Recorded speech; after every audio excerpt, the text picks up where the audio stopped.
Here, dankie vir hierdie dag en ek kan sommer op party se gesigte sien, Here. Ons voel almal soos mekaar, lekker moeg, lekker lang dag en dan doen ons dan is ons nog hier ook vanaand.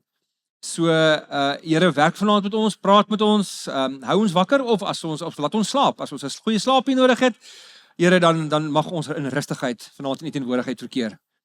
Dankie dat ons hier kan wees. Dankie vir U woord. Dankie vir die geweldige diepte en rykdom wat U woord vir ons bring. En so gaan dit vanaand ook voort regtig om met ons te praat en met ons te werk, Here. Ons bid dit als Here Jesus in U naam en almal antwoord. Amen. Alright, so kom ons trek weg net so 'n bietjie met 'n bietjie hersiening. Ja, miskien dan kom ek begin by julle. Draai net mekaar toe net by julle tafels en chat net 'n bietjie wat onthou julle van laasweek. Jy kan net notas kyk as jy wil. As jy reg jouself wil stretch, ek kan nie praat vanaand nie. Ek hoop ek maak sin. So, draai 'n bietjie mekaar toe, wat onthou julle? Kom ons chat gou daaroor.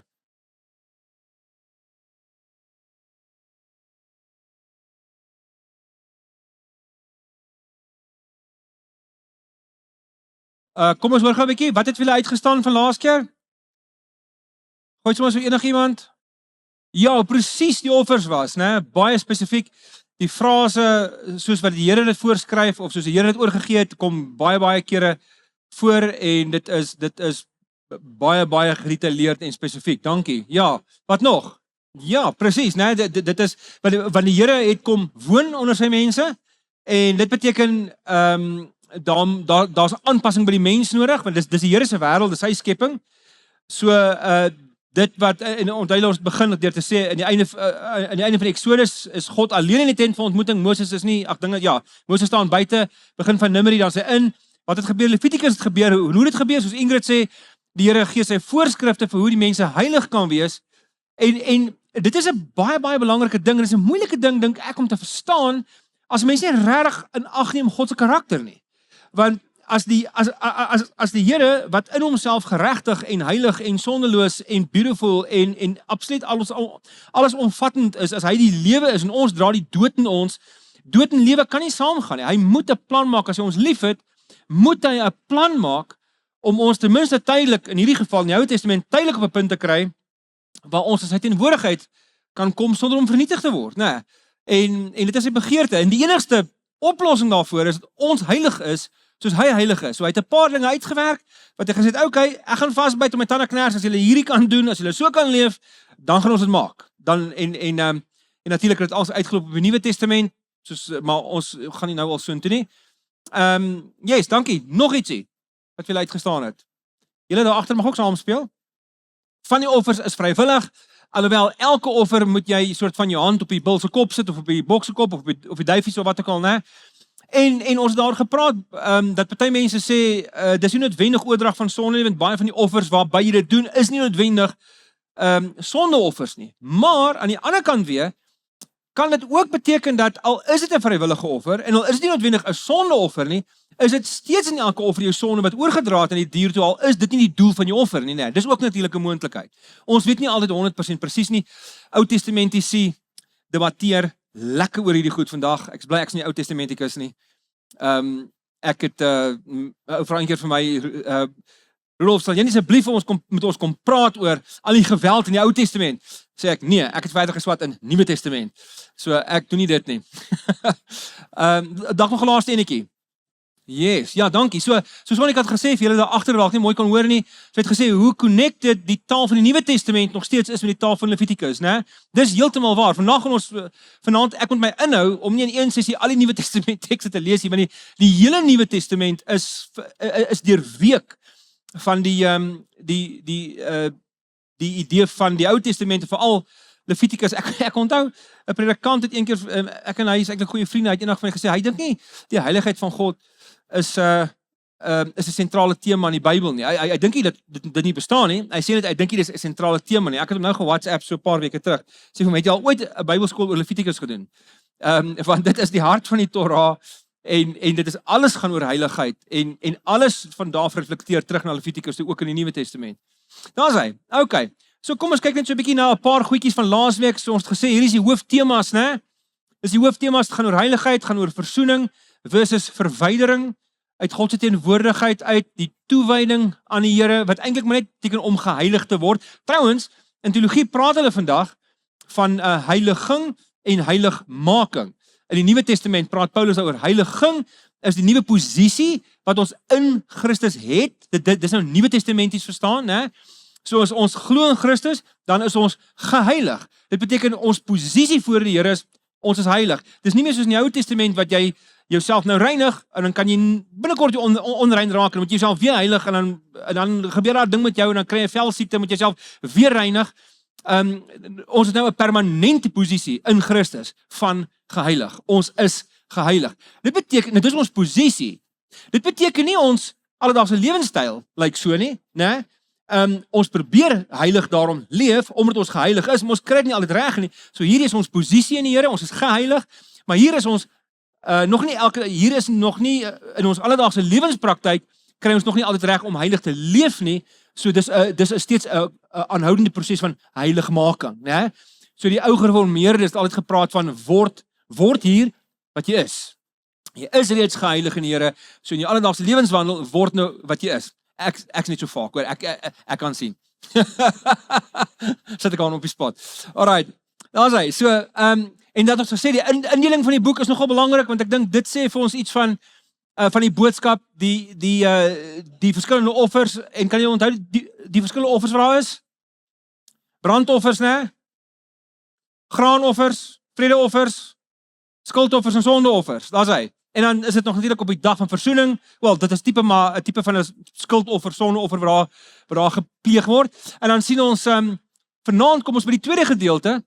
En dis eintlik 'n baie sentrale gedeelte en miskien miskien definitief 'n deel van die volgende gedeelte, die reinheidwette, om onsuiverhede te verwyder uit die lewe van Israel uit. En dan hoofstuk 16 het ons die dag van versoening, wat 'n major deel in die jaarkalender van Israel is, en het ons nog heiligheidswette in 17 tot 26, en is daar ander sake aangaande heiligheid wat ons by sal kom. Okay, kom ons kyk net wat is nog. Okay, so ek het die prentjie net vir julle gebring van net hoe die tabernakel gelyk het, min of meer volgens die voorskrifte, en ons het ook gekyk na die doele van die verskillende offers. Party is vrywillige geskenke aan die Here. Net miskien op hierdie punt, ek kan nie onthou wat ek als genoem het nie, maar in die Ou Testament, eintlik in die ganse, in die Ou en Nuwe Testament is maaltyd 'n ongelooflike belangrike ding. Jy eet nie met enige iemand nie. Dis deel van die Ou Testamentiese ding. In die tussentestamentêre tydperk ook, teen die tyd wat Jesus kom, het die Joodse rabbies al begin om 'n mondelingse tradisie saam te stel wat in die 4de eeu bekend sou staan as die Mishnah, wat eintlik baie van hulle is die koswette en reinigingswette van Israel. En 62% van daai goed was voedselwette. So jy eet nie saam met enige iemand nie. Jy eet nie saam met mense wat jy beskou as onheilig nie. En daai Joodse rabbies, die hele kultuur het hulle gerangskik volgens die mees heilige goed in die samelewing tot die mees onheilige. So hulle, die heiligste tye is die dag van versoening, is die mees heiligste tyd van die jaar, en dan is dit van die ander feeste, en dan is dit die Sabbat, en so gaan dit aan. Die heiligste persoon in die land is die hoëpriester, en dan van die ander priesters, en dan al die mense onder toe, en heel onder het jy die sondaars gehad, en die siekes, en die armes, want hulle is obviously nie deur God geseën nie, dis waarom hulle is obviously onrein, dis waarom het so swaar gaan met hulle, en dan het jy natuurlik rein en onrein diere gehad. Jy weet, jy het van die onreinste diere was honde, varke, jakkalse. Jakkals was die mees onrein ding wat jy kon kry. En so aan. So teen die tyd wat Jesus opdaag, het hulle al hierdie wette gehad wat hulle eintlik soort van by Levitikus gekry het, maar het nog verder uitgebou, né? Hulle 613 nuwe wette het hulle saamgestel. Maar hier is die belangrike ding, as jy 'n maaltyd gehou het saam met iemand, maaltyd was van die begin van die Ou Testament af altyd 'n belangrike ding. As jy 'n maaltyd met iemand gehad het, het jy 'n band met daai persoon gehad. En ek natuurlik in die Nuwe Testament, weet, ons praat van nagmaal. Ek weet nie wie dit weet nie. Die woord nagmaal kom nie in die Nuwe Testament voor nie. Daar word net in die evangeliese nagmaal verwys wanneer Jesus die nagmaal instel, omdat dit in die nag gebeur. Maar jy hoef nie, ek bedoel, ons byvoorbeeld hou nie 'n nagmaal in die kerk, want ons doen dit ook in die oggenddiens. Dit beteken dit is 'n oggendmaal. En maar wat eintlik die term vir die nagmaal in die Nuwe Testament is die maaltyd van die Here. Die maaltyd van die Here. Dit klink my eintlik so 'n bietjie beter. Dit klink soos Levitiese taal, né? Dit klink soos ons eet met die Here. En by the way, dis 'n belangrike deel van hierdie offers in Levitikus, dat soos julle nou al weet, die ou bring sy offer na die altaar toe, die eienaar, hy maak die bil of die bok of wat ook al maak hy dood. Die priester slag dit dan en dan word die vleis op die altaar gesit en later eet hy daarvan en die priesters eet daarvan. Met ander woorde, dit gaan oor deelname. Hierdie is 'n offermaaltyd wat ons met die Here deel. Dis die Here wat ons nooi om sy teenwoordigheid in te kom en maaltyd saam met hom te deel. Maar dis ons gaan nou daarby kom, daar's ook gevolge daarvan. En dat ons mekaar gesê, hier is die 6 stappe van die offerritueel, die uitkies van die offerdier, die handeoplegging, slag van die dier, die besprinkeling van die bloed, die slag en opsluim van die offer en dan die offermaaltyd, né? Okay, goed. So, dis waar ons vanaand is. Ons is klaar met die offers. Nou, die volgende 3 hoofstukke, 8 tot 10, gaan ons 'n bietjie praat oor die rol van die priesters. En dis baie key, want in die Nuwe Testament speel die gedagte van priesters 'n ontsaglike belangrike rol. So wat ons weer gaan doen is, ek gaan met julle 'n stukke lees uit hoofstuk 8 uit, miskien enkele klein stukkies uit hoofstuk 9 uit, en dan net nou die eerste paar verse van hoofstuk 10, en dan gaan ons net 'n bietjie van 'n paar gedagtes daaroor deel. Alright.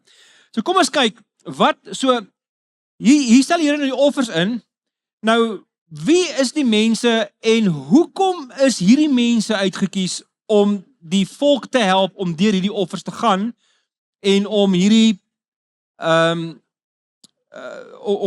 om hierdie hele proses te fasiliteer. So kom ons kyk net gou 'n bietjie na 'n paar van die goed. Hoofstuk 8, ons is by Levitikus 8 vers 1. Die Here het vir Moses gesê, laat Aaron en sy seuns na die ingang van die tent van ontmoeting toe kom, bring die klere, die salfolie, die bil vir die sondeoffer, die 2 ramme en die mandjie met ongesuurde brood. Hoor al hierdie goed wat hulle moet saambring, né? Dis 'n hele treklorry vol goed. En laat die hele gemeente ook by die ingang van die tent van die ontmoeting by mekaar kom. Moses het die bevel van die Here uitgevoer, en toe die gemeente by mekaar was voor die tent van ontmoeting, het Moses vir hulle gesê, ek sal nou daartoe oorgaan om te doen wat die Here my beveel het. Nou daai frasetjie, wat die Here my beveel het, of wat die Here hom beveel, of wat die Here vir Moses beveel, daai frase kom net in hierdie hoofstuk 7 keer voor. Soos wat die Here beveel, soos wat die Here beveel, soos wat die Here beveel. Hier in hoofstuk in vers 5, dan weer in hoofstuk, in vers 9, dan weer in vers 13, dan weer in vers 17, vers 21, vers 29,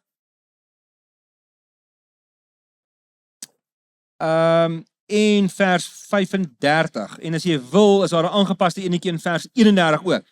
Dan jy weet, so dis 7 of 8. Nou die spesifieke frase is 7 keer, die aangepaste ene by is 8. Nou dadelik sê dit vir jou, 7 is natuurlik 'n baie belangrike syfer in die heiligheidsteologie van Israel. Goed, dan sien ons in vers 4. So hy sal nou daartoe gaan om te doen wat die Here my beveel het, sê in vers 5, en dan sê vers 6, hy het Aaron was die hoëpriester gewees in hierdie geval, né? Hy was die eerste hoëpriester, en van daar af tot in die tyd van die Nuwe Testament beklei die mense altyd om die hoëpriesterskap op hulle self te kan vat, want dit het altyd gekom saam met ongelooflike aansien, maar ten spyte van die gevaar wat ook daaraan verbonde was. Hy het Aaron en sy seuns laat nader kom na die altaar toe en hulle gewas. Nou hoor nou die proses wat hierdie ouens moet deurgaan. So hulle moes gewas word. Vers 7, daarna het hy die priesterklere vir Aaron aangetrek en die serp vir hom omgebind. Hy het die mantel vir hom omgehang en die skouerkleed vir hom aangetrek, deur dit met die band wat daarin was om sy lyf vas te maak. Hy het ook die borssak daarin vasgebind en die Urim en Thummim, dis twee voorwerpe daai waarmee hulle die wil van God bepaal het, selfs in die profete tydperk het hulle daai gebruik. Dit is gewoonlik in die verbondsark geberge in die allerheiligste. In die tyd van Dawid is dit ook gebruik onder andere. Hy het die tulband om sy kop gesit en die goue blom aan die voorkant van die tulband vasgesit as 'n besondere wydingsteken. Daai wyding is belangrik, dit gaan oor heiliging, né? So hierdie leiers wat nou hierdie proses, mense deur hierdie proses van heiliging moet vat, hulle moet self uitermate gewy word aan die Here. Dis alles gedoen, so daar's dit weer, soos die Here Moses beveel het. Moses het toe met die salfolie die tabernakel en alles wat daarin is gesalf. So die tabernakel is gesalf, van buite na binne. So het hy dit vir die diens aan die Here gewy. Maar in die Nuwe Testament salf jy nie meer geboue nie. Jy salf nou mense. Okay, so mense wat geboue salf, dis fyn. Jy kan salf, dan gaan gewoonlik gebed daarmee saam. So as jy wil bid vir 'n plek, bid vir 'n plek. Maar dis baie Ou Testamentiese gebruik. In die Nuwe Testament is ek en jy die tempel, right? So ons word gesalf. Vers 11, hy het naamlik 7 maal van die olie teen die altaar gesprinkel en die altaar met al sy gereedskom, die waskom en sy staaner gesalf om dit te wy. Hy het ook van die salfolie op Aaron se kop gegooi, om vir hom te salf en aan die diens van die Here te wy. Toe het Moses die seuns van Aaron by die altaar laat plek inneem, die priesterklere vir hulle aangetrek, hulle serpe omgebind en kopdoeke vasgemaak. Hy het dit gedoen soos die Here hom beveel het. Daar is die 3de keer. Hierna het hy die bil vir die sondeoffer in die altaar toe gebring. So dan slag hulle nou die bil en die hele storie en dan gaan hulle aan. So dit is 'n hele ding wat hulle moet doen. Dan bring hulle offer om vir hulle eie, die priesters vir hulle eie sonde versoening te bring. Dan is alles op die altaar verbrand. En dan vers 18, toe is die ram, so nou die bil is nou verbrand, nou is die ram se beurt, vir die brandoffer nader gebring na die altaar toe. Aaron en sy seuns het hulle hande op die kop van die ram gesit. Moses het hom geslag en die bloed rondom teen die altaar uitgegooi, die ram opgesny, hulle die kop, die opgesnyde dele, die binnevet, en nadat hulle dit skoon gewas het, ook die binnegoed en die pote verbrand. So het Moses die hele ram op die altaar verbrand. Dit was 'n brandoffer wat deur die Here aanvaar is, 'n vuuroffer wat aan die Here gebring is, soos hy Moses beveel het. Hierna is 'n ander ram. En dan word hy ook gewy, hierdie lam, en dan staan daar Moses, vers 23, het hom geslag, en hierin se bloed het hy aan Aaron sy regter oorlel, sy regterduim en sy groot toon gesmeer. Kyk, julle kan lees, ons preek nie so nie. Kom rooi kolle bo op ons. Hoekom is dit? Kom ons lees dit gou eers vir 'n oomblik verder. Moses het die seuns van Aaron laat naderkom en van die bloed ook aan hulle regter oorlelle, regterduime en regter groot tone gesmeer. So dis weer eens, waarvan is die bloed 'n simbool? Hoekom besprinkel jy die bloed rondom die altaar wanneer jy offer? Om dit te reinig, né? Want bloed is lewe. Hoe reinig jy? Wat word beskou as rein en onrein? Onrein het te maak met die dood, rein het te maak met lewe. So die bloed van die dier, dit simboliseer die lewe van die dier, alhoewel hy moet, dis die ironie van dit alles, hy moet sterf om dit te kan gee. En dan besprinkel dit rondom die altaar en nou reinig hulle ook die priesters, want omdat die priesters ook gewone mense is, dra hulle die dood van die sondeval ook binne hulle rond, so hulle moet ook gereinig word. Nou wat interessant is, die regteroor, dis altyd die regterdeel van jou, want die regterdeel is die nobel gedeelte van jou. Jou regterhand is jou sterk kant, dis die hand waarmee jy handel, dis die hand waarmee jy dinge doen, dis waarmee jy mense groet, dis waarmee jy allerlei dinge doen. En dan het jy natuurlik die regter groot toon, jou wandel, met ander woorde jou handelinge en jou wandel, jou stap. In die Nuwe Testament kan julle onthou, die Nuwe Testament praat die Nuwe Testament skrywers, veral Paulus, praat baie van dat is hulle hier, ek sien nie, ek dink mense agter het nog nie gehad nie, so hulle kom dalk net daarna agter te gooi op 'n stadium. Paulus praat baie van hoe om te stap, né? Dat mense wat Christus volg, stap reg, in hoofstuk in Efesiërs 4:1 dan sê hy, laat julle lewenswandel, Griekse woord peripatein, laat julle stap nou ooreenstemming wees met die roeping wat julle ontvang het in die eerste 3 hoofstukke, né? So stap is baie belangrik. Die Markus Evangelie is 'n stap en wandel baie belangrik. In die Lukas Evangelie is stap baie belangrik. En ek het al baie hieroor gepraat in die antieke tyd het hulle die Griekse en die Romeinse gode uitgeken aan die manier hoe hulle stap. En weer eens net slawe het gehardloop in die Markus Evangelie, hardloop Jesus, hy's altyd haastig. So hy's die slaaf wat kom om sy lewe te gee, dis waarom hy haastig is. So die wandel van hierdie priesters is ongelooflik belangrik. Hulle moet reg wandel en dan tweedens hulle regterhande, hulle moet reg wandel en handel. En hulle ore is baie belangrik. Wat is die hoofgebed wat die Here vir Israel geleer het, wat hulle elke dag moes opsê? Wat was die naam van daai gebed? Wie weet? Wie kan onthou? As ek wil sê, gaan julle dit onthou. Die Shema. Nee, kan julle dit onthou? Die Shema, wat beteken Shema? Luister. Nee? Luister o Israel, daar's net een God. Jy moet die Here jou God lief hê met jou hart, siel en verstand. En dit is in Deuteronomium 6, die opsomming van die wet wat ons altyd in die ou dae gelees het in die kerk. Nee, ek weet nie of julle daai onthou nie. En dis baie belangrik, want die priesters is die brugbouers tussen die Here en die mense. Goed, in die Nuwe Testament word daai rol deur Christus vervul. Right? Dominees en pastore is nie priesters nie. Ons speel 'n priesterlike rol, maar Christus is die hoofpriester. Ons sal dit net nou sien. Hy is nie net die nuwe hoëpriester nie, hy is ook die nuwe offer wat uiteindelik aanvaar is.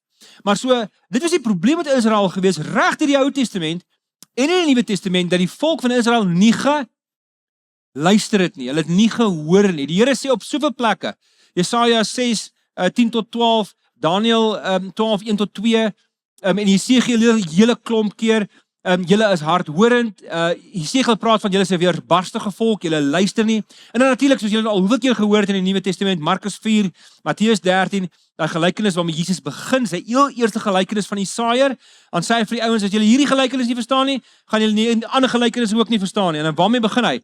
Luister hier, en dan vertel hy die storie van die saaiër, en hy eindig wie ore het moet luister. So Jesus sê, hier is dit nou, as jy nie kan leer om te luister nie, as jy reg luister, gaan die saad op vrugbare grond val in jou hart, en die saad van die Here gaan groei, die saad van sy woord gaan groei in jou gemoed, en gaan groei in jou lewe, en jy gaan okay wees.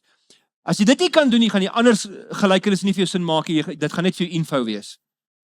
So, Jesus se punt is, jy moet leer om te luister. So dis waarom dit so significant is, dat die ore van hierdie priesters gereinig word en geheilig word, sodat hulle mense is wat hulle bekend gestaan as mense wat met hulle ore by God se mond sit en wat uitvoer na die mense toe.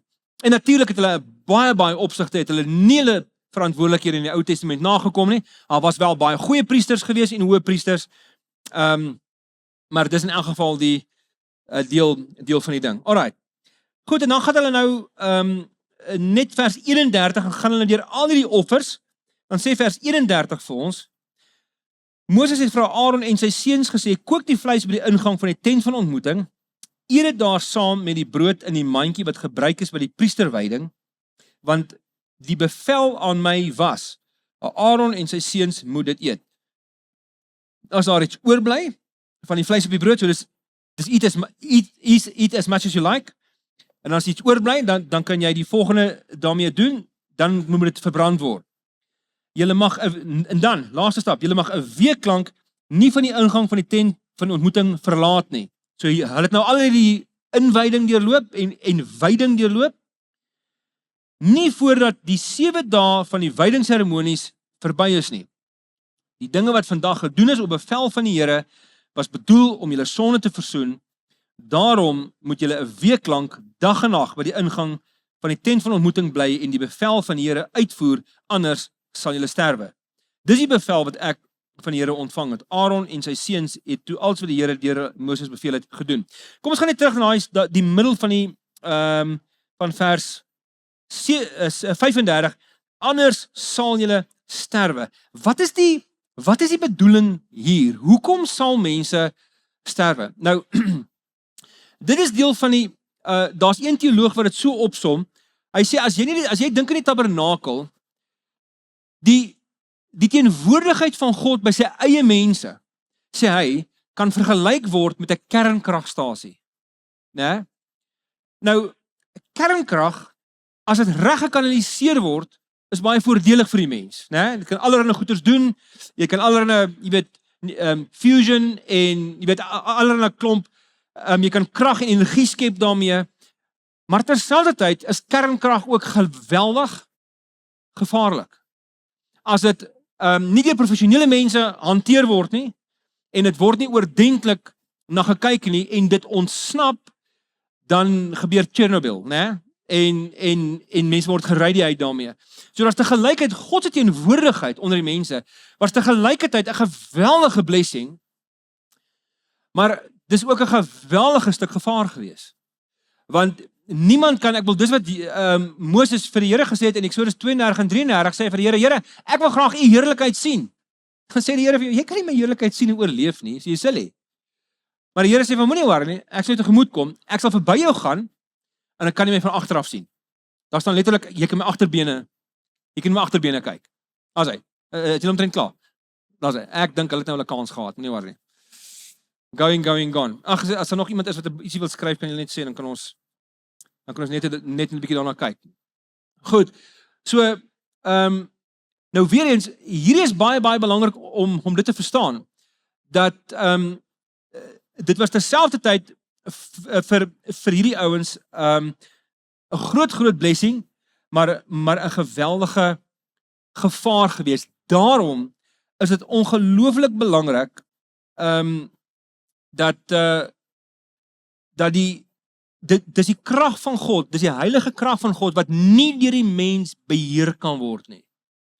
En daarom het God self mense aangestel wat dit kan hanteer, wat die heiligheid van God self kan fasiliteer met skill en met karakter en met presiese versigtigheid, sodat God se heiligheid nie ontsnap en mense vernietig nie.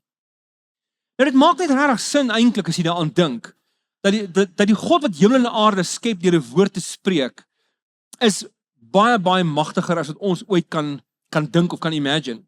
So in hierdie onverdinde, ek wil maar sê onverdinde teenwoordigheid van God in die Ou Testament, was dit 'n ontsaglike belangrike ding.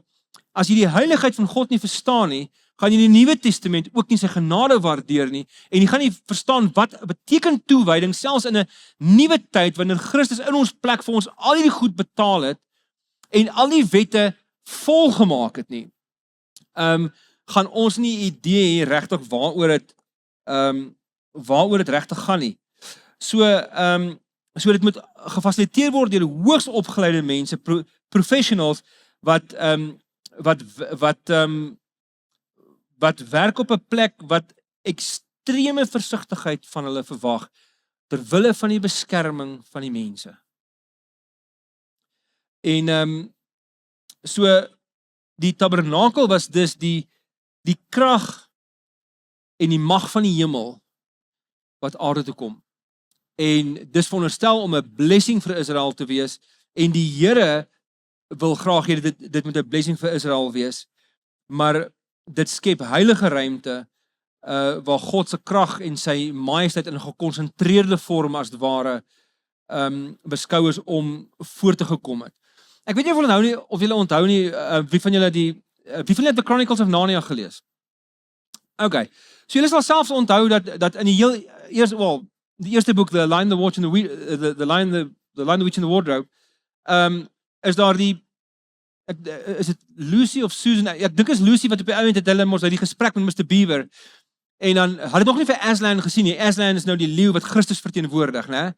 En ek dink is great dat C.S. Lewis Christus uitbeeld met 'n leeu, want 'n leeu, maar hy's 'n makleeu, hy's nie 'n makleeu nie, hy's 'n goeie leeu. En dit bring die kombinasie van Christus se godheid en mensheid by mekaar uit. En dan vertel Mr. Beaver nou vir Lucy hulle van Aslan, en dat he's on the move and he's coming, maar dan hoor sy die ontzag waarmee hulle praat oor, maar vra sy, but so is he a lion? Is he a big lion? Is he dangerous? Yes, he's a very big, dangerous lion, but is he safe? Dan sê Mr. Beaver, of course he's not safe, but he's good. En dis iets daarvan wat jy bietjie beleef in hierdie tabernakel verhaal, is God is goed, maar hy's nie safe nie. Eintlik moet jy andersom sê, hy's nie safe nie, maar hy's goed. en hy het die mense se beswil in gedagte. So dis waarom dit so ongelooflik belangrik is dat die mense wat hierdie proses van versoening met die Here fasiliteer, dat mense is wat self heilig lewe, wat self rein lewe en wat self voldoen aan die vereistes waarmee hulle die gemeente mee challenge. So kom ons kyk so 'n bietjie die inwyding van die priesters. So jy sien heel eers, ons het eintlik nou gelees, jy sien hulle word eers gewas met water, dan kleed hulle self in heilige klere, hulle salf hulle self met olie en hulle eindig op die hoëpriester se kop. Hulle salf nou die altaar, weet met die olie en die goedes, en dan salf hulle uiteindelik die hoëpriester. En dan word die diereoffers eers gebring, die bil en die twee bokke. Hulle word en dan is daar 'n ram spesifiek vir die hoëpriester wat geoffer word, en dan is daar die smeer op die oor, die duim van die regterhand en die regtertoon, en dan bly hulle in hierdie staat van gewydheid vir 7 dae. 7 is weer eens baie simbolies in die Ou en die Nuwe Testament. Dis hoekom as jy Openbaring lees, Openbaring is baie Ou Testamenties. Ek bedoel, dis Nuwe Testamenties, dit gee vir ons die evangelie in apokaliptiese taal, maar al die beelde, as jy nie wil die mekaar raak met die beelde, wat dit beteken en goed nie, dan moet jy net die Ou Testament mooi verstaan. As jy die Ou Testament mooi verstaan, dan gaan jy Openbaring verstaan. Al die beelde in Openbaring kom uit die Ou Testament uit. Als van 'n luiperd, 'n leeu, die kleur rooi, vir bloeddorstigheid, die diere die see, die diere die aarde, as jy die Ou Testament verstaan, dan verstaan jy Openbaring. Johannes, dit geld seker vir meeste van die evangelies, maar Johannes het 'n geweldige sens van die Ou Testament en so hy wil vir jou wys dat Christus is die apokaliptiese vervulling van alles van die Ou Testament. En daarom gebruik hy al die Ou Testamentiese beelde om Christus mee te beskryf as die lam wat geslag is. Jy weet, kom uit Exodus uit en dit kom hier uit Levitikus uit. Maar terselfdertyd is hy die leeu van Juda. Jy weet, as jy lam en die leeu. As jy kyk na sy kruisiging, dan is hy die lam. As jy kyk na sy opstanding en sy heerlikheid, dan is hy die leeu.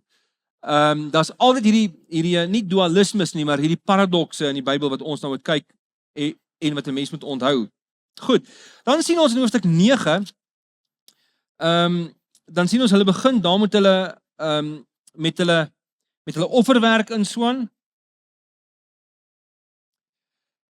En dan sien ons iets hierso gebeur in hoofstuk 10. Kyk gou 'n bietjie na hoofstuk 10. Net die eerste paar verse. Nadab en Abihu, die seuns van Aaron, het elkeen sy vuurpan gevat en gloeiende kole daarin gesit. Hulle het wierook daaroor gegooi en het vir die Here aangebid. So hulle wou, kom ons sê dit in Nuwe Testamentiese taal, hulle wou kom worship, maar op hulle eie manier, op hulle eie terme. Hoe weet ek dit? Wel, lees die volgende sin. Dit was egter ongeoorloofde vuur.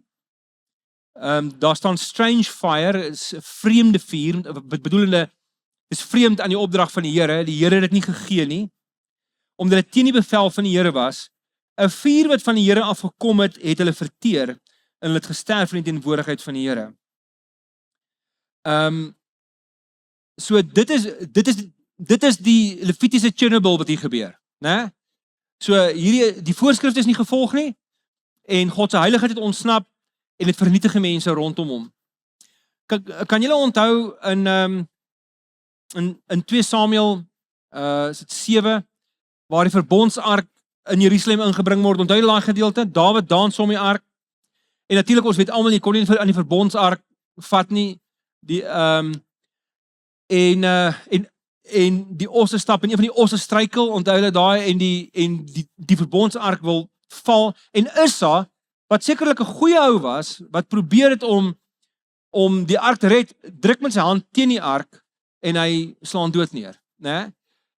En dis baie unfortunate gedagtes daai, en dis obviously, met die oog op dit alles, dat uiteindelik dat die Nuwe Testament plaasgevind het, maar as ons nie die Ou Testament storie het nie, want dit vra mense, hoekom doen ons Levitikus? Hoekom is die Ou Testament storie belangrik? Want as jy die Nuwe Testament lees, dan bring die Ou Testament vir jou 'n diepte en rykdom van verstaan van die storie waarbinne jy leef. Al eindig hy great, en al eindig hy by die Nuwe Testament, waar Christus vir ons als in ons plek geoffer het, nie een van hierdie seremonies en goed is meer enigstens nodig nie. As jy net die Nuwe Testament het, sonder die Ou Testament, gaan jy 'n gebrekkige verstaan hê van die Nuwe Testament. Alhoewel jy nie meer die wette van die Ou Testament hoef te volg nie, gaan jy, as jy hoor wat Paulus sê in Romeine 12:1 en 2, nou doen ek 'n beroep op julle broers, op grond van die groot ontferming van God, gee julle self aan God as lewende en heilige offers, wat vir hom aanneemlik is. Met ander woorde, wat 'n goeie reuk is in sy neusgate. As jy dit lees sonder die Ou Testament, gaan jy nie verstaan wat daai teks beteken nie. Jy gaan nie regtig 'n begrip hê nie. As jy nie deel is van die storie nie. En dit is 'n belangrike ding daai, né? Dit gaan in die Bybel nie oor feite nie. Wel, dit gaan oor feite nie in een sin van die woord. Maar die Grieke het geglo in feite. Die Jode het geglo, en dis 'n ding wat eintlik wetenskaplik baie beter werk. Trouwens, C.S. Lewis praat daaroor. Hy sê, hoe is die beste manier om te leer wat realiteit is? Is dit deur subjektiewe ervaring of deur objektiewe studie? Nou, die wetenskap sê obviously objektiewe studie, né? Maar daar's filosofe wat vandag vir ons sê epistemologies, dit werk nie heeltemal so nie, want jy kan, hoe byvoorbeeld bestudeer jy 'n voeltjie objektief? Jy kan dit net doen as jy hom doodmaak en jy spalk hom uit op hierdie plank en jy dissekteer hom en jy kyk presies wat binne hom. Jy kan alles dissekteer.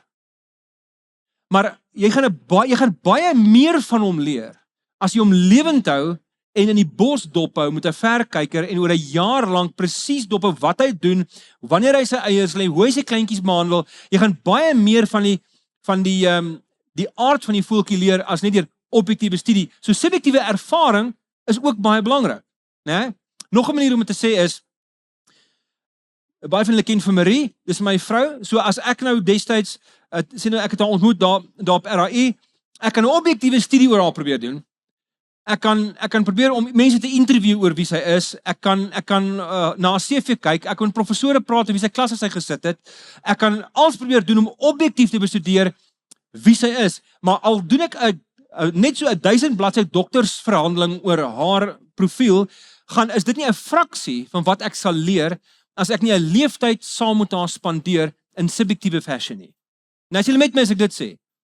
So C.S. Lewis het daarmee gesê, hy sê, so hy begin met daai argument, want hy het in 'n verskriklike sekulêre wêreld geleef, daar in Oxford. En hy sê toe so, jy het subjektiewe ervaring nodig, en jy het objektiewe studie nodig.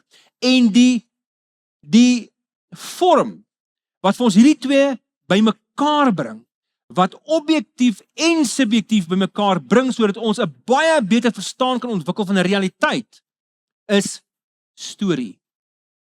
Verhale. 'n Storie, veral in die opsig, 'n storie wat in die geskiedenis gewortel is, soos die Joodse en Nuwe Testamentiese geskiedskrywing, gee vir jou 'n baie beter idee, gee jou 'n baie beter openbaring van waarheid. So, hier is die belangrike ding wat jy moet weet is, en dis hoekom die Ou en Nuwe Testament vandag nog ewe belangrik is die Ou Testament vertel vir jou van watse storie jy deel is. En binne watse storie jy leef. Al leef jy in die voltooide deel van die storie. Die Ou Testament is ook deel van jou storie. Hallo, is julle met my as ek dit sê? So, ons leer baie meer van God ken, van sy karakter, van sy persoonlikheid, as ons kan sien hoe sy storie werk. Nou hierdie goeters, jy sien alreeds die hart van God wat in die Nuwe Testament in volle geopenbaar is. Jy sien alreeds baie in die Ou Testament. Jy sien dit reeds in iemand se lewe, soos in die lewe van Abraham en Isak. Toe Abraham vir Isak moes offer.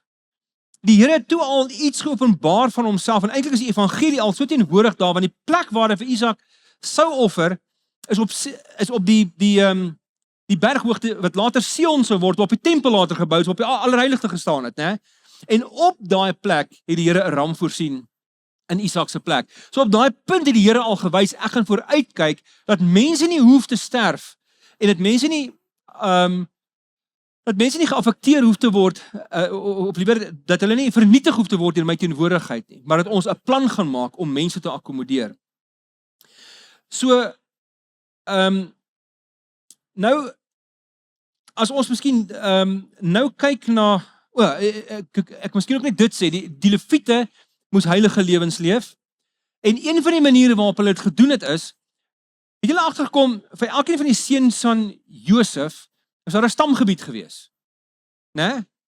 Dis waar die 12 stamme van Israel vandaan kom. Behalwe daar's nie 'n stamgebied van Josef nie. Daar's ook nie 'n stamgebied vir Levi nie. Het julle agtergekom? Daar's Manasse en Ephraim en daar's Juda en Benjamin wat die jong laaitie was. Maar hoekom is daar nie 'n stam van Levi nie? Want die Lewiete was die priesters gewees wat in elke stamgebied die aanbidding moes fasiliteer. So hulle het in stede gebly. Lewitiese stede waar net hulle gebly het en waar hulle heilig kon, hulle self kon waar hulle gewyde lewens kon leef tussen die ander mense. So jy kan sien hoe belangrik was dit vir die Here dat die leiers wat hierdie goed leef dat hulle aan hom gewy moes wees en dat hulle sal verstaan waar sy heiligheid gaan. Want net as hulle dit verstaan en leef, kan hulle daai proses fasiliteer tussen die volk en God. Nou, met dit in gedagte, kom ons kyk weer na blaai gaan na Johannes na die Johannes Evangelie toe. Johannes 2.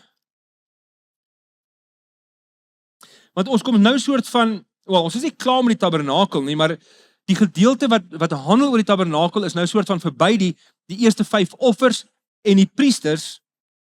En so kom ons kyk net so 'n bietjie wat gebeur hierso in Johannes hoofstuk 2. Vers 13. Die Paasfees van die Jode was daarby. Nou moet jy al klaar weet, as jy lees Paasfees en Johannes maak baie meer van die Paasfees as van die ander evangelies. Dan dink ek klaar aan Exodus, né? Julle dink aan die Lewiete, aan die Eksodiese wette en die uittrek uit Egipte uit. So hy sê, die Paasfees van die Jode was naby en Jesus het daarvoor na Jerusalem toe gegaan. Op die tempelplein het hy verkopers van beeste, skape en duwe gekry en die geldwisselaars wat daar sit. Hy het toe met touwtjies 'n sweep gemaak en almal uit die tempel gejaag. Hoor nou, tempel, so dis die permanente tabernakel daai, né? Julle onthou dit nou? As ook die skape en beeste. Die geld van die geldwisselaars het hy op die grond gegooi. Hoekom was dit daar? Want die Here wou hê Israel moes geroep gewees het weer eens vir al die nasies, né? So hoekom was die geldwisselaars daar? Want baie mense het van ander lande afgekom in die tyd van Paasfees. Dis hoekom die Romeinse legioene altyd gesorg het dat hulle van Tiberias af Jerusalem toe gaan ten tye van Paasfees, want daai Jew boys was hulle was baie gewees in Jerusalem tydens Paasfees en hulle was opstandig gewees. Hulle was reg vir 'n opstand, want ek bedoel dit was 'n nasionalistiese fees hierdie van hulle gewees. So hulle was ready om te rumble. En so dat mense van 'n klomp lande afgekom, Jode van alle lande af, heidene wat Jode geword het, maar hulle het met hulle eie geld gekom, met hulle eie geldeenhede. So op wat hulle die Court of Gentiles, die plein vir die heidene, het hulle bymekaar gekom. Dis waar die geldwisselaars was om hulle geld vir hulle te verwissel sodat hulle kan offers koop met daai geld. Maar in die tyd van Jesus word daar vertel hoe jy sal onthou dat hoe armer jy is, as jy arm is, kan jy 'n tortelduif offer, né? So jy hoef nie 'n bul te koop nie en te offer nie. As jy nie die geld het nie, dan hoef jy dit nie te doen nie. As jy net 'n tortelduif kan koop, dan is dit oukei vir die Here. En dan word in buitebybelse bronne vir ons vertel hoe die geldwisselaars vir tortelduwe gevra het. Sodat selfs die arme mense gestruggle het en die heidene gestruggle het om regtig hulle offers gekoop te kry, want hierdie ouens wou geld maak uit hierdie ding uit. So dis duidelik wat Jesus hiermee besig is. So die tafels omgekeer, vers 16, vir die mense wat die duwe verkoop het hy gesê, vat hierdie goed hier weg, moenie die huis van my vader 'n besigheidsplek maak nie. So hier lyk dit asof hy eintlik aansluit nog by die Levitiese gedagte van die tabernakel, né, en van die tempel. Toe het sy disippels daaraan gedink dat daar geskrywe staan, die liefde vir u huis verteer my. Want hulle het kon sien Jesus doen hierdie uit liefde vir sy Vader en uit respek vir God se heiligheid. Maar die Jode het hom aangespreek en vir hom gesê, met watter wonderteken kan u vir ons bewys dat u hierdie dinge mag doen? En Jesus het hulle geantwoord, breek hierdie tempel af en in 3 dae sal ek hom oprig. En die Jode sê toe, 46 jaar is daar in hierdie tempel gebou. Dis Herodes die Grote wat daai tempel gebou het, né? En u sal hom in 3 dae oprig. Met hierdie tempel het hy egter sy liggaam bedoel. Later, nadat hy uit die dood opgewek is, het sy disippels daarin gedink dat hy dit gesê het, en hulle die skrif en die woorde van Jesus geglo. So, hier sien ons dat Jesus, terwyl hy eintlik aansluit by die idee van die tabernakel en van die tempel, sê hy kondig eintlik hierdie einde van die tempel af, né?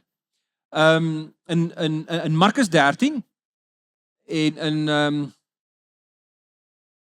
Matteus, in Lukas 21 en in Matteus 24, dan kondig hy af, en al drie, Matteus, Markus en Lukas, dan sê hy dat julle sal oor 'n paar jaar, nie 'n geslag sal nie verbygaan nie, dat julle sal nie 2 van hierdie klippe van die tempel op mekaar sien nie. Alles gaan vernietig word. So hy kondig daar eintlik die tyd vir die tempel is verby. Wel eintlik nie verby nie, want nie 'n jota of 'n titel van die idee van die wet gaan verlore gaan nie. Wat word nou die tempel? So dit het ons al baie van mekaar gesien nie. Hy wat hy op Paasnaweek gaan verrig met sy eie liggaam, hy word die nuwe tempel. En dis baie goeie nuus. Die tempel is nou nie meer 'n gebou, 'n struktuur met 'n klomp wettiese inhoud nie. Die tempel is nou 'n persoon, soos wat dit van die begin af bedoel is, met wie jy in 'n verhouding kan staan. En as jy in 'n verhouding met Christus staan, dan word alles waarvoor die Levitiese wette in tempel gestaan het, word vervul in daai verhouding wat jy met Christus het. En dit is wanneer die profete uitgesien het. So, dan kan jy, ek wonder, ja, kom ons los dit eers daar. Net om vinnig daarby daarna te verwys. En ja, kom ons blaai tog. Kom ons gaan na Markus 2 toe ook. Markus hoofstuk 2.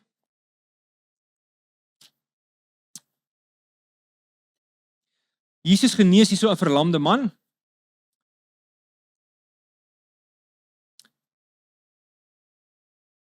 Dis daar waar die ou in die dak laat afsak, né? Laat die ou in die dak afsak.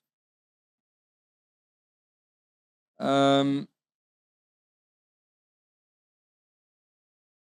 dan sê ons in vers 4, toe hom wees die gedrang nie by Jesus kon kry nie, breek hulle die dak reg bokant hom oop en hulle laat in 'n opening in die dak, nadat hulle 'n opening in die dak gemaak het, laat hulle die draagbaar waarop die verlamde man gelê het, daardeur afsak.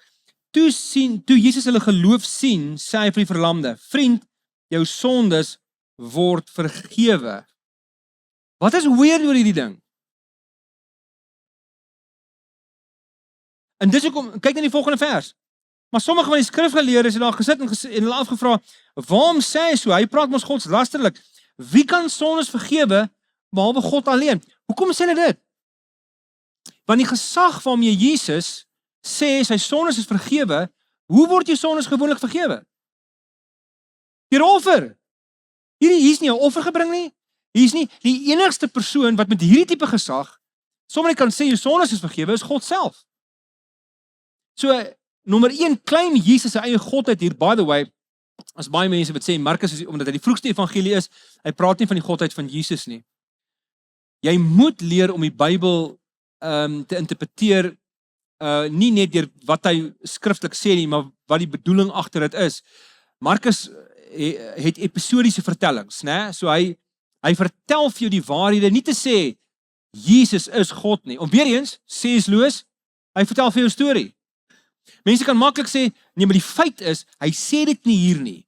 En C.S. Lewis sal vir jou sê, man, jy weet, gaan sit nou.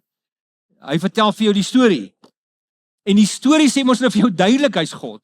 Dis die aanspraak wat hy maak. Is dat hy God is. Hier sê die Fariseërs erken dit dadelik. So daar sien jy al klaar dat Jesus kom hier en hy begin al klaar alhoewel hy aansluit by die Levitiese idee, wys hy ook dat die tyd van die offerstelsel, die tyd van die einde van die offerstelsel is naby. En hy het sy eie gesag waarmee hy hierdie goed kan doen. Kom ons kyk net 'n bietjie na hoofstuk 5. Ja, hou julle vingers daar in by Markus 5. Ons gaan nou na hom toe terugkom. Ek wil hom nie heeltemal nou vooruit hardloop nie. Hou hom daarin. Ons gaan nou terugkom soontoe. Alright. Goed. Okay, kom ons kyk net gou nog na die vrae. Anders gaan ons dit weer nie geantwoord kry nie. Is daar 'n spesifieke rede waarom Johannes die Doper vir Jesus gesê het dat hy die lam is? En ook 'n rede waarom Jesus as kind 'n koning gesien was.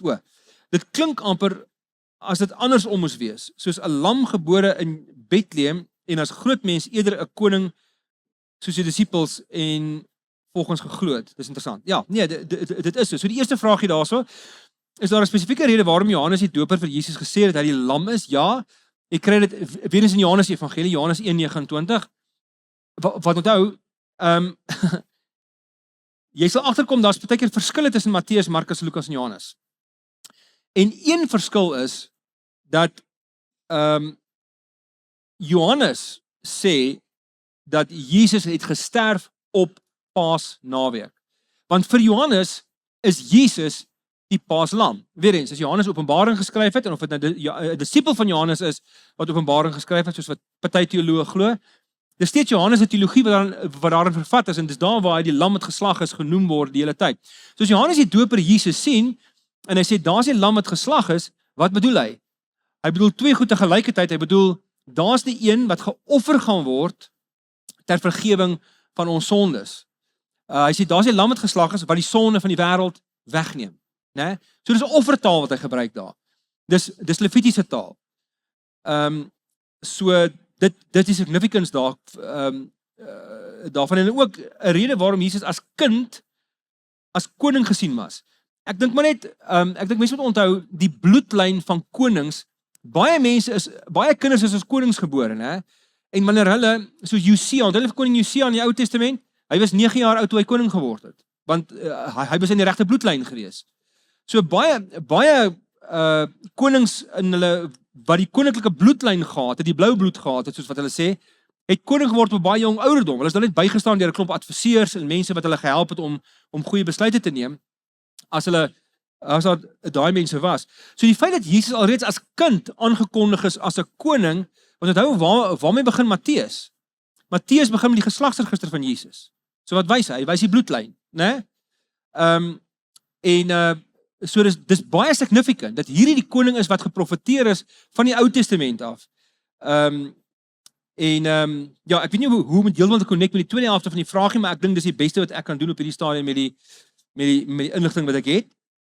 Die tweede vraagie so is, hoekom is die bloed van die sondeoffer op die gordyn van die allerheiligste besprinkel? Ja, dis baie belangrik. Slegs vir die sondeoffer van die hoëpriester en die sonde van die hele volk. Want die gordyn is die skeidslyn gewees tussen die heilige en die allerheiligste, wat nou volgens oorlewering, volgens die Exodus en Levitikus, is God se gekonsentreerde heiligheid was in die allerheiligste gewees. En wie moes daar deurgaan? Die hoëpriester moes daar deurgaan. So, dis een of ander simboliek dat die gordyn moes gesaal word, dit is deur daai gordyn met die hoëpriester moet gaan. So hulle maak soort van die pad vir die hoëpriester gereed. Hulle reinig soort van die pad vir die hoëpriester om deur te gaan wanneer hy in die allerheiligste moet kom. En dit is natuurlik vir die sondeoffer, want dis tot vergifnis van sonde. Jy kan nie met jou sonde in die allerheiligste ingaan nie. Jy moet eers gereinig word voor jy daar kan ingaan. En natuurlik, dit gebeur op die dag van versoening. En op die dag van versoening het die hoëpriester gaan boete doen daar by die verbondsark in die allerheiligste vir die sondes van die hele volk. Dis hoekom dit die hoëpriester se sonde is en die sonde van die hele volk en dis waarom die gordyn geskeur is. En is daai selfe gordyn, nie geskeur is nie, verf is. En is daai selfe gordyn wat in die Nuwe Testament skeur, né, van bo na onder. Met ander woorde, dit is baie significant en baie betekenisvol. En dan die laaste vraag hierso, nie die vraag is, julle is baie low maintenance vanaand. Ek is baie bly. In Eksodus 27 en 30 word daar gepraat van 'n brandoffer altaar en 'n altaar vir reukwerk. Yes. Dit wil voorkom asof daar in Levitikus net verwys word na die altaar. Hoe weet ons presies watter een op watter tyd gebruik is of verstaan ons dalk verkeerd? So die brandoffer altaar is daai ene. Is daai ene wat julle daar sien. Daar is die brandoffer altaar. Die altaar vir die wierook is daar binne in die heilige gedeelte. Nie die allerheiligste nie, daar in die heilige gedeelte. So dit is incense is daarop geoffer. So dit is twee verskillende altare. Ek hoop ek het die vraag mooi beantwoord. Okay. Good. As daar enige vraag wat julle sommer nou terwyl ons op vrae is. Mondelings wil verder wat dalk nie die bord gehad het nie of wat. Ons weet nie heeltemal hoekom daar nie 'n stam van Josef was nie. Maar sy seuns was Efraim en Manasse. So hy is verteenwoordig in die stamboom. Dit is maar net die Here het seker maar net dit so besluit. Ek kan nie nou vir jou 'n beter antwoord as dit gee nie. Sorry. Ek kan 'n bietjie dink mag dalk iets anders onthou en sal ek vir jou sê. Tydsverloop met enigiets in Genesis 1 tot 11 is baie tricky. Want hulle praat van oergeskiedenis. So ons weet nie, jy weet hoe lank terug dit was nie. Daar's nog ouens wat sê dit kon bloot simbolies gewees het. Maar meeste mense sê as jy Genesis 1 vat is 'n duidelike gedig, dis simbolies. Genesis 2 is baie meer narratief vorm, daar kan historiese wortels wees. Ons is nie seker nie. So ek kan nie regtig vir sê wat die tyd verloop is. Wat ek wel vir jou kan sê is Genesis 12, 11 en 12 wanneer Abraham geroep is, was dit 1800 voor Christus. So dit weet ons van daar kan ons dateer. Voor die tyd ook die plekke se name wat genoem word. Ons het nie 'n klou nie. Dis duidelik dat daar 'n transformasie van 'n geografiese transformasie plaasgevind het in terme van name en goed. So ons ken nie daai ou plekke nie. Dis net die boek Job. Job is die oudste boek wat ons het. Ek weet nie of julle dit weet nie. As jy na sy name, plekname kyk, dit korrespondeer met Genesis 11 se plekname. So Job is, jy weet, die tradisie van Job kom verskriklik lank voor Abraham, lyk my vandaan. Maar ons weet nie regtig as jy nou reg vat van Adam en Eva af, dis baie moeilik om dis baie tricky om dit te bepaal. Mense probeer dit bepaal op grond van die geslagsregisters, maar jy kan dit nie met geslagsregisters doen nie. Want geslagsregisters sit nie al die geslagte in nie. En dit is baie intentioneel, almal het dit geweet.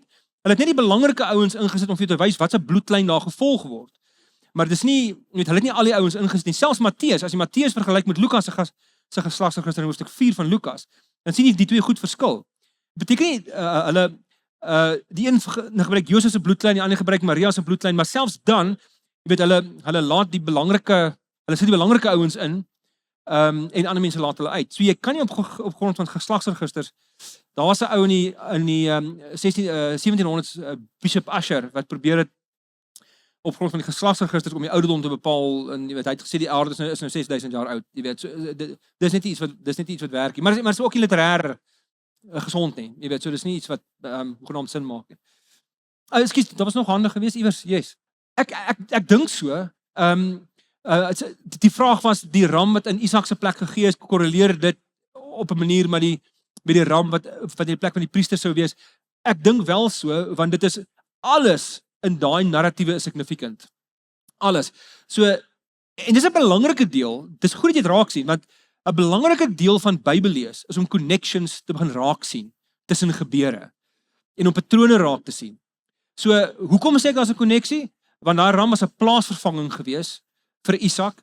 In die Levitiese wet sien jy, eers in Exodus, die paaslam se plaasvervanging gewees vir die sonde van die mense. In Levitikus sien jy daar's plaasvervanging op die dag van versoening. So ja, ek sou definitief sê daar's significance daarin. Ek dink so. Okay. So die vraag is, hoekom was dit vir Matteus belangrik geweest om die geslagsregister van Jesus te wys as Jesus eintlik uit Maria gebore is? Want die profetiese tradisie was dat Jesus die seun van Dawid sou wees, né? So hy sou uit die bloedlyn van Dawid kom. So en Matteus se doel is, hy skryf aan die Joodse gehoor. So hy wil vir mense wys dat Jesus die Messias koning is. Daar's koningskap gekoppel aan Messiaskap in Matteus. En daarom het hy die geslagsregister, hy stel eintlik, dis hoe jy 'n nuwe koning bekendstel. Jy wys wie is die mense met wie jy identifiseer. Nou is dit baie embarrassing, want die mense wat Matteus insluit in sy geslagsregister is losers. Dit was nie die beste ouens, hy het van die frotsers uitgekies. En hy noem sommer Dawid se son met Batseba openbloot. En jy doen dit nie in 'n geslagsregister nie. En hy sê, jy weet, en hy sit vir Tamar in wat vir Juda verlei het daar in Genesis 37. Hy sit 'n klomp sondaars in. En hy sit vir Rut die Moabiet in, né? Want onthou jy die storie van Rut? Rut en Naomi, en Rut het saam met by Boas se voete gaan inklim, en hulle het getrou, en hulle kind was Obed, en Obed se kind was Isaai, en Isaai was die pa van Dawid. En uit Dawid is die bloedlyn gekom waar volgens Christus gebore sou word. So die beste manier om die vraag te antwoord is net om te sê dat dit was vir Matteus, vir die Jode aan wie hy skryf, is dit uiters belangrik geweest om hulle aan te toon. Hierdie is die koning waarvan almal nog droom en praat die hele tyd. So vir hom sou 'n geslagsregister baie prominent wees. Ek hoop dit maak sin. OK. Goed, kom ons kyk so 'n bietjie. As jy nou kyk na hoofstuk 11, dan sien jy 'n baie interessante ding. Hier gaan dit oor rein en onrein kos. Eintlik die hele hoofstuk 11. Kom ons blaai net so vinnig na deur. Ons gaan nou so 'n bietjie deur hoofstuk 11 gaan, maar kyk net so 'n bietjie. Hoofstuk 11 gaan oor rein en onrein kos. Ons gaan nou daarna kyk. Kyk 'n bietjie na hoofstuk 12. Dan sien jy daar's 'n reiniging by 'n vrou van haar swangerskap. Dan sien jy in vers 13 velsiektes waardeur die persoon onrein gemaak word, met ander woorde uitslaap die vel en die vel wat bloei en so aan. Is daar allerlei reinigingsseremonies om aan die priester te kom, sekere offers bring en so meer. Vers 37 in hoofstuk 13 skimmel wat 'n mens onrein maak. Hoofstuk 14 nog reinigingsvoorskrifte vir velsiektes wat 'n mens onrein maak. En dan sien jy reinigingsvoorskrifte vir huise. En dan sien jy onreinheid by mans en vrouens. Kom ons lees net hier en daar 'n paar verse uit hoofstuk 15. Dan gaan ek terug na hoofstuk 11 toe kom, want dit hou verband met mekaar. Hierdie paar hoofstukke hou als verband met mekaar. So 15 vers 1, die Here het vir Moses en Aaron gesê, sê vir die Israeliete, enige abnormale afskeiding uit die geslagsorgaan van 'n man is onrein. Nou dit is nie saad nie, saad kom later. Dit is waarskynlik bloed of 'n septiese situasie of wat ook al 'n infeksie. Hy is self ook onrein solank die afskeiding duur, of dit nou 'n aanhoudende of 'n periodieke afskeiding is, dit maak hom onrein. 'n Bed waarop so iemand lê of enigiets waarop hy sit word onrein. Enige iemand wat aan die bed raak, moet sy klere was en hom bad. En dan kom ons spring so 'n bietjie na vers 13 toe. 15 vers 13. As 'n man wat afskeiding het gesond word, moet hy 7 dae wag voordat hy rein verklaar kan word. Hy moet sy klere was en hom in lopende water bad. Daarna is hy rein. Op die 8ste dag moet hy met 2 tortelduwe of ander duwe by die ingang van die tent van ontmoeting toe gaan en hulle in die teenwoordigheid van die Here vir die priester gee. En dan moet hy dit nou offer, né? Vers 16. As 'n man 'n normale saadafskeiding het, moet hy hom bad. En dan gaan dit nou aan. Vers 19. Met 'n normale menstruasie is 'n vrou 7 dae onrein. Enige iemand wat aan haar raak is die res van die dag onrein. Enigiets waarop sy lê of sit gedurende die 7 dae is onrein. En ag julle kan dit maar verder lees en so dan sal jy sien daar's nou hierdie, jy weet, daar's herreinigingsseremonies wat die hele tyd plaasvind. Nou kom ons lees eers nou hoofstuk 11, 'n paar stukke daardeur. Dan gaan ek dit nou connect met die dele wat ons net gelees het. En dan vat ons dit so 'n bietjie van daar af. So ons is by 11 vers 1. Die tyd loop alweer verskriklik vinnig.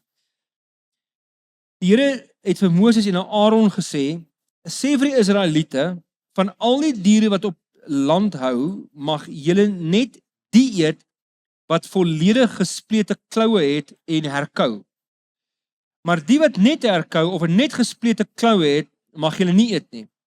Dit geld vir die kameel, want alhoewel die dier herkou, het hy nie gesplete kloue nie, julle moet hom dus as onrein beskou. Dit geld ook vir die dassie en vir die haas. Ek het al so haasies gehou toe ek klein was. 'n Vark het weer volledig gesplete kloue, maar hy herkou nie. Hy is vir julle dus 'n onrein dier. Julle mag nie die vleis van hierdie diere eet of selfs aan hulle karkasse raak nie, hulle is vir julle onrein. In die geval van waterdiere mag julle alles eet wat vinne en skubbe het. Dit geld vir soutwaterdiere en varswaterdiere, maar enige ding wat in die water lewe en nie vinne en skubbe het nie, is vir julle verbode. Hulle is vir julle verbode en julle mag glad nie van die diere eet of selfs raak aan een wat dood is nie. Alle waterdiere wat nie vinne en skubbe het nie, is dus vir julle verbode. In die geval van diere met vlerke is die volgende soort verbode. Hulle mag dus nie geëet word nie. Arende, lammervangers, visarende, aasvoëls, valksoorte, al die kraaisoorte, volstruise, nagvalke, seemeeuwe, alle soorte voëls, uile, visvangers, ibisse, flaminke, pelikane, swane, ooievaars, al die ruiersoorte, hoepe en vlermuise, alle insekte wat vlerke het op hulle pote loop is vir julle verbode. Julle mag egter die eet waarvan die pote so is dat hulle kan spring.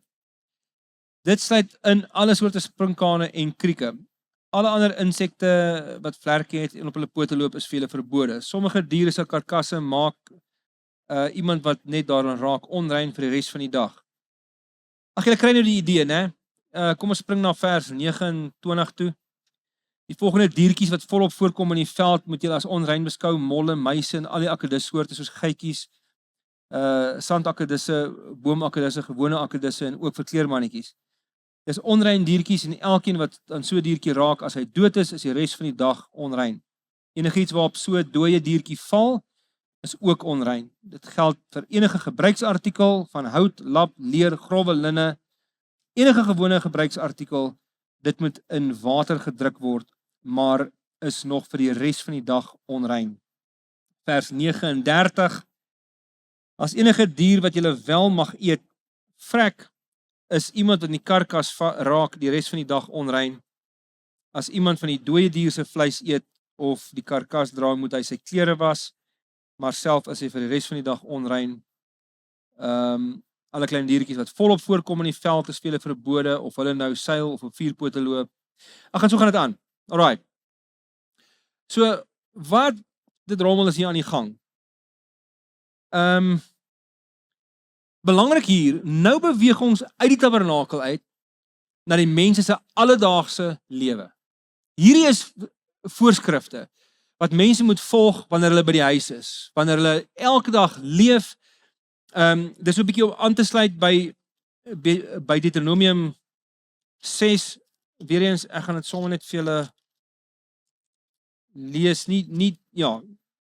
Okay, so hier is die Shema, wat ek nou klaar vir julle gesê het: luister Israel, die Here is ons God, is die enigste Here. En dan sê vers 6, hoor nou hierso, julle moet hierdie gebooie wat ek vir jou vandag gegee het, in jou gedagtes laat bly. Jy moet dit inskerp by jou kinders, en dit met hulle daaroor praat as jy in jou huis is, en as jy op pad is, en as jy gaan slaap, en as jy opstaan. So hoe leer jy jou kinders dat God heilig is? Jy leef voor hulle 'n heilige lewe. Jy wys voor hulle dat wat jy elke dag doen in jou alledaagse lewe, as jy opstaan in die oggend, as jy op die pad is, as jy in jou huis is, as jy slaap of as jy opstaan, wys jy deur al hierdie rituele en al die dinge wat jy doen, wys jy vir hulle dat God heilig is. Ek wil in 'n verhouding met hom staan en daarom leef ek ook heilig.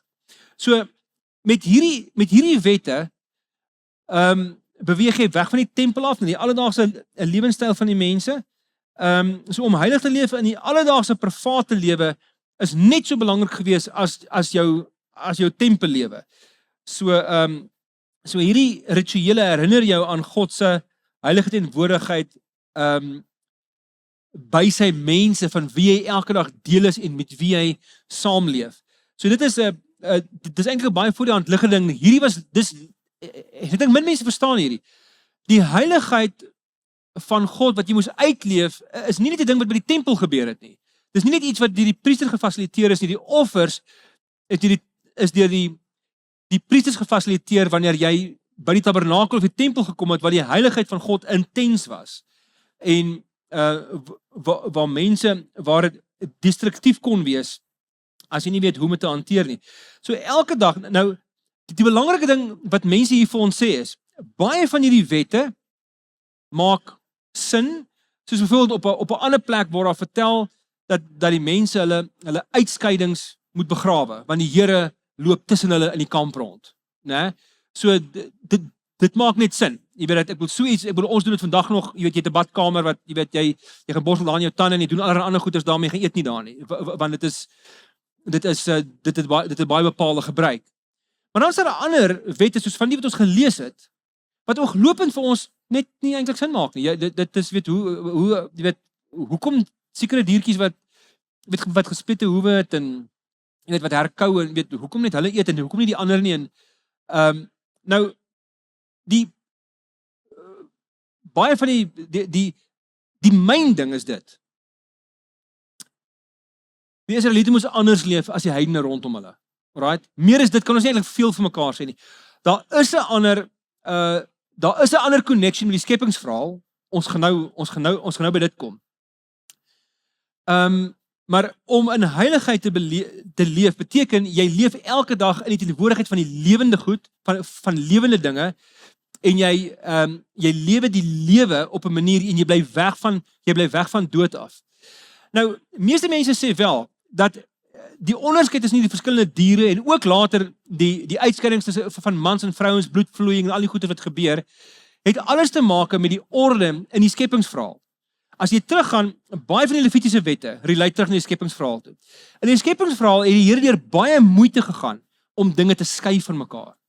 Hy het die lig van hy het eers die hemel van die aarde geskei, né?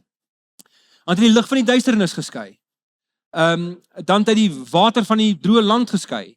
Dan het hy die diere in die lug geskei van die diere op die aarde. Die idee was, in God se skepingsorde is elke ding op sy regte plek. In Genesis 3, met die sondeval, is daai lyne geblur. Dinge het die mekaar begin raak. So die punt is, die sondeval het twee dinge tot gevolg gehad.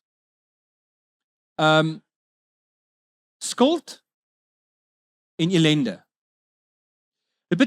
Skuld beteken die dinge, kom ons bring dit na die Levitiese wette toe, jy het morele onreinheid gehad, dis wanneer jy skuld gehad het, aan die ander woord, jy het 'n verkeerde ding gedoen, jy het moreel verkeerd opgetree, en dan het jy seremoniele onreinheid gehad. Jy het nie noodwendig 'n sonde gedoen nie, jy het nie noodwendig iets verkeerd gedoen nie, maar dis nie die ellende van die skepping wat jou getref het, die ellende van sonde. Die disharmonie van die skepping het jy het nou 'n karkas per ongeluk gevat en nou is jy onrein. Dis nie jou skuld noodwendig nie, dis net jy het per ongeluk ding bo op jou geval of jy het boor omgeval, jy het dit nie gesien nie of wat ook al, nou is jy onrein. Of 'n vrou wat menstrueer. Dis nie omdat sy sonde gedoen het nie.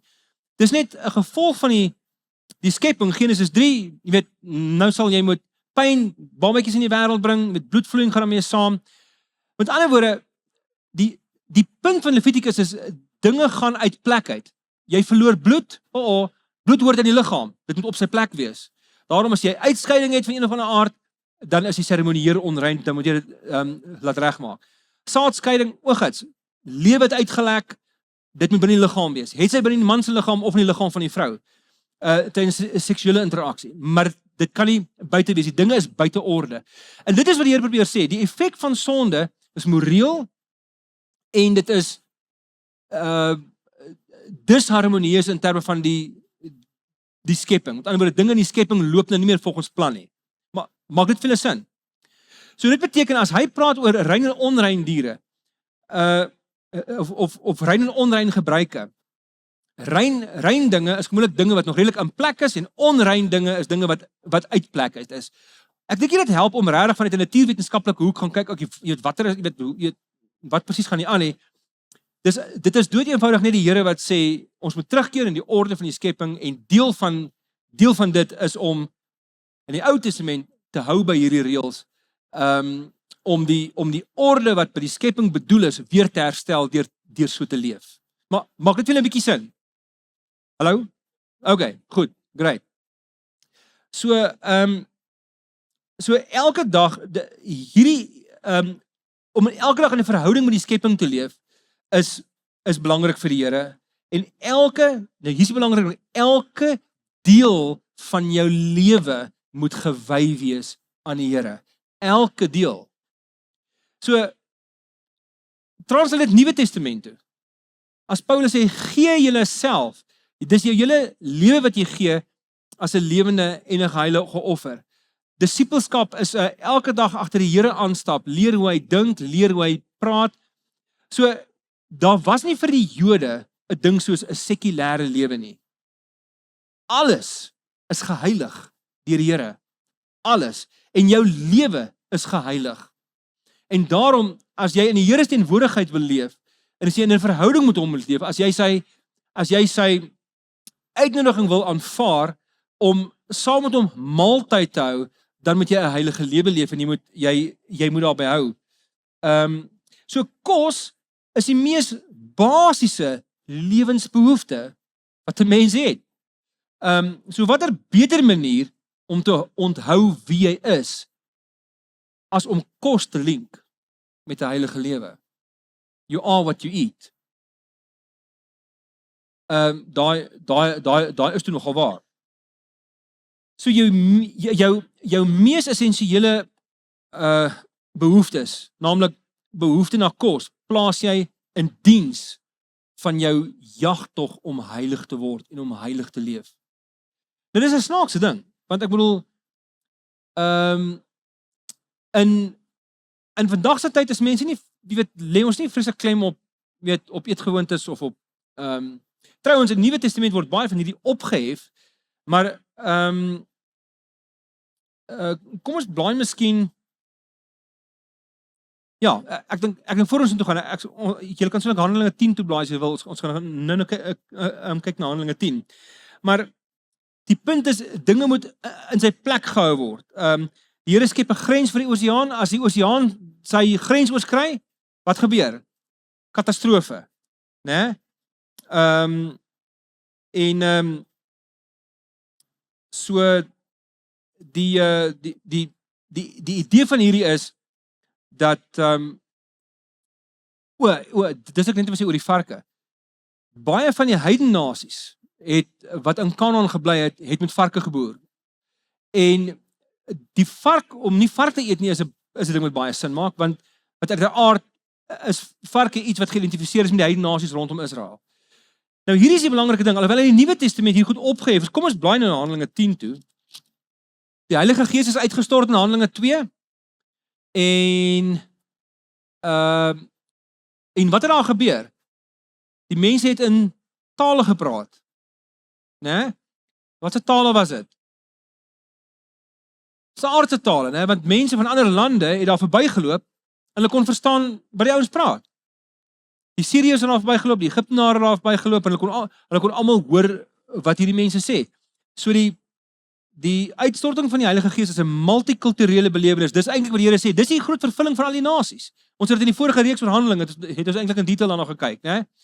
So dit is God se groot droom. Die Gees is uitgestort op alle mense, maar daai klomp Jew boys het nog steeds met daar in Jerusalem gesit en jy weet, hulle het nie die evangelie regtig uitgevat nie en jy weet Filippus het so 'n bietjie daar in Samaria gaan stap en jy weet in Swaan.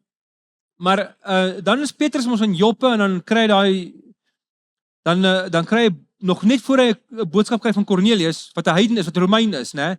Nou wie hy toe moet gaan, sien hy hierdie visioen. Hoofstuk 10 vers 9. Die volgende dag teen 12:00 die middag, toe hulle op reis was, al naby die dorp was, het Petrus opgegaan na die dakstoep van die huis om te bid. Hy het later honger geword en hy wou iets hê om te eet. Terwyl die mense hulle ete klaar gemaak het, het hy in geesvervoering geraak. Hy het 'n visioen gesien. Hy het die hemel oop gesien en iets soos 'n groot doek wat aan sy 4 punte neergelaat word. 4 punte is altyd simbolies van die skepingsrigtings, die skepping, die 4 windrigtings. Daarin was al die 4-voetige en kruipende diere van die aarde, van al die wilde voëls. Hy hoor toe 'n stem vir hom sê, kom Petrus, slag en eet. Nou kan jy dink nou in die lig van Levitikus, né? Hierdie ouens het jare so geleef. Nou sê die Here vir hom, slag en eet. Hy moes geen wonder hy het vir ID gevra nie, want hy moes seker maak hierdie is die Here, en dis nie omdat hy te veel rooi vleis geëet het of iets hierdie nie. Vers 14, maar Petrus sê, nooit nie Here, ek het nog nooit iets geëet wat onheilig of onrein is nie. Hy hoor die stem toe weer, 'n tweede keer vir hom sê, wat God rein verklaar het, mag jy nie onrein ag nie. Dit het 3 keer gebeur en daarna is die doek weer in die hemel opgetrek. Terwyl Petrus nog wonder oor die betekenis van die gesig wat hy gesien het, kom die mans wat deur Kornelius gestuur het by die voordeur aan. Alright. So wat het hier gebeur? Hier verklaar die Here nou ewe skielik al die diere rein. Wat beteken dit? Dis nou na Jesus. So ons weet in Genesis 3, wat se verhoudings het gebreek? Verhoudings tussen mens en God, mens en medemens, mens en skepping. Die skepping het gebreek, hens die wette in Levitikus, dat goed is uit hulle plek uit is. Nou het Jesus gekom en hy het gesê, bekeer julle want die koninkryk van die hemel het naby gekom. So dit beteken God se regering het nou naby gekom. So wat beteken dit? In Jesus het God begin om daai 3 verhoudings weer te herstel. So die ganse skepping is besig om herstel te word. Die verhouding tussen mens en God is besig om herstel te word reg oor die wêreld. En die skepping tussen mens en medemens is besig om herstel te word. So Jesus sê, as julle my volg, dan is julle besig om saam met my die ganse wêreld te herstel. En omdat Jesus in ons plek en in die plek van die ganse skepping, nie net my en jou plek nie, hy het in die plek van die ganse skepping gesterf. En sy dood en opstanding was 'n herskeppingsnaweek. So in Christus het God begin om die ganse wêreld weer heel te maak. Dit beteken skeppingsgewys het die Here begin om die regte goed weer op die regte plek te plaas. En uiteindelik wanneer Jesus weer kom, gaan alles in harmonie teruggesit word op sy regte plek. En omdat Christus in ons plek gesterf het, nie net vir ons skuld nie, maar ook vir ons ellende. Dit beteken ook vir die dinge wat skeefloop in hierdie wêreld, vir dinge wat uit plek uit is. Van nou af as ons in Christus is alle dinge wat ons eet vir ons rein. Nou dit beteken nie, as ons Levitikus moet toepas op onsself vandag, die koswette. So wat beteken dit? Obviously beteken dit nie, ons gaan nou eers mooi vra, wat se calamari is hierdie, of wat is die, ek gaan nie kreef eet nie, wat is 'n skulp, jy hoef nie te worry daaroor nie. Dit beteken nie jou eetgewoontes is onbelangrik nie. Dit beteken jou eetgewoontes het steeds te maak met jou heiligheid. Dit beteken, die vraag wat jy eintlik moet vra is, hoe maak ek seker dat ek my ganse lewe aan die Here wy in 'n heilige lewe? My liggaam is nou deel van die tempel. So wat ek eet, maak saak. Nie in die wettiese sin van die woord nie, maar eet ek matig genoeg dat my liggaam kan herstel, dat ek gesond kan bly. Is ek, indulge in elke tipe gewoonte, as ek baie keer matigheid aan die dag lê, of ek kies baie keer om nie dinge te eet wat buite seisoen ingevoer word van buitekant af nie, want dit benadeel arme mense, dan beteken dit ek hou dit liewer terug, want ek eet die regte ding. Jy gaan nie die Levitiese wette toepas nie, dankie tog ons hoef nie, want ek hou van varkvleis. So ons hoef dit nie te doen nie, maar dit beteken nie dat wat jy doen nie saak maak nie. So ek en jy moet steeds dink, die kerk is nie die tempel nie, né? Julle weet dit. Ek en jy is die tempel. Jesus was die eerste tempel, ons is tempel 2. Ek en jy is tempel 2, die een waar in wie die Gees bly. So net soos wat die heiligheid ook wegbeweeg het van die tabernakel af na ons alledaagse lewe toe, en die Gees van die Here op ons rig. Dis wat Jesus bedoel het in Johannes 4, as hy sê, daar kom 'n tyd en is nou wat julle hoe gaan aanbid in gees en in waarheid. Dit beteken as Christus jou waarheid is, dis van hom wat die Gees getuig, hy woon in jou en jy volg hom, dan lewe jy 'n lewe van aanbidding. Jy hoef nie meer na die tabernakel toe te gaan nie, maar jy is deel van die tempel. So jy moet vra, hoe gee ek uitdrukking aan die heiligheid van God op die manier waarop ek leef? Hoe is ek anders as die wêreld rondom my? Hoe eet ek anders? As jy nou 'n pizza wil eet, eet jou pizzaatjie, maar dalk dalk nie 2 whacks nie. Dalk net 'n halwe enetjie en môre vas ek so tot middagete en doen 'n bietjie intermittent fasting net om weer skoon te gaan en jy gaan weer aan. Dis nie onbelangrik nie. Ons leef in die eerste tyd in die geskiedenis in 'n lewe van plenty as gevolg van die moderne tegnologiese era en ons dink glad meer oor eetgewoontes nie. Nou die koswet het nie net te maak met eetgewoontes nie, maar dit het ook te maak met eetgewoontes. So en weer eens, die priesters se ore is gereinig, hulle handelinge is gereinig, hulle voete is gereinig. In Openbaring 13 kry jy die merk van die dier waar? Jou handeling, in jou denke en in jou handelinge. Maar die merk van die dier kom net op een plek voor. Wat baie meer prominent is die merk van God. Waar merk God ons? Deuteronomium 6, eerste keer. Kop en hande. Met ander woorde, wie is die gelowiges? Dis mense wat die denke van Christus het en wat die handelinge van Christus het. Wat heilige lewens leef. So ons leef nie meer in die tyd van die tabernakel of die tempel nie. Ons lewe nou in Christus. En Christus het ons in hom, is ek en jy geheilig. As ons in Christus glo, ek kry hoendervleis as ek dit sê. Jy hoef nie te worry oor of jy in God se oë heilig is nie. Jou posisie is, jy is geheilig. Maar omdat jy is, help dit nou nie. Jy het die identiteit in die Here, maar jy leef 'n totale ander identiteit elke dag in jou eie lewe nie. Dis hoekom jy nie in die dag vir taksies kan waai met net een vinger nie. Want jy moet heilig op die pad wees. Jy moet heilig in die vergadering wees. Jy moet heilig wees as jy saam met jou vrou eet. Wanneer jy aand in die bed klim. Wanneer jy met die honde speel. Wanneer jy by the way, diere het 'n enorme impak in die Ou en Nuwe Testament. Ek het laasweek vinnig aan verwys. Maar alles wat jy doen, moet jy weet, doen jy in 'n God deurdrenkte wêreld. Die heilige Here van die Ou Testament is elke dag in jou lewe. Eintlik andersom, jy is in sy lewe. Jy lewe in sy teenwoordigheid elke dag. So hoe gee jy uitdrukking aan God se heiligheid? En daar is natuurlik, ek wens ons kon klaarmaak, ek het nie gekom tot waar ons vanaand wou kom nie, maar dis okay, dit maak nie saak nie. Levitikus is oorhoofs genoeg dat ons sal deur alles kom tot die einde. So ons hoef nie te stres nie, maar ek sien ons is al 5 minute oor die tyd. So dis 'n bietjie van 'n cliffhanger, maar kom ons stop dit hierso en dan gaan ons volgende week verder. Kom ek bid vir ons. Heilige, lewende Here, Here, U wat die vyand van die dood is, maar U wat die dood nie vrees nie. Ons sê vir U, ons aanbid U, Here, ons erken U goedheid en grootheid en skoonheid, ons erken U heiligheid.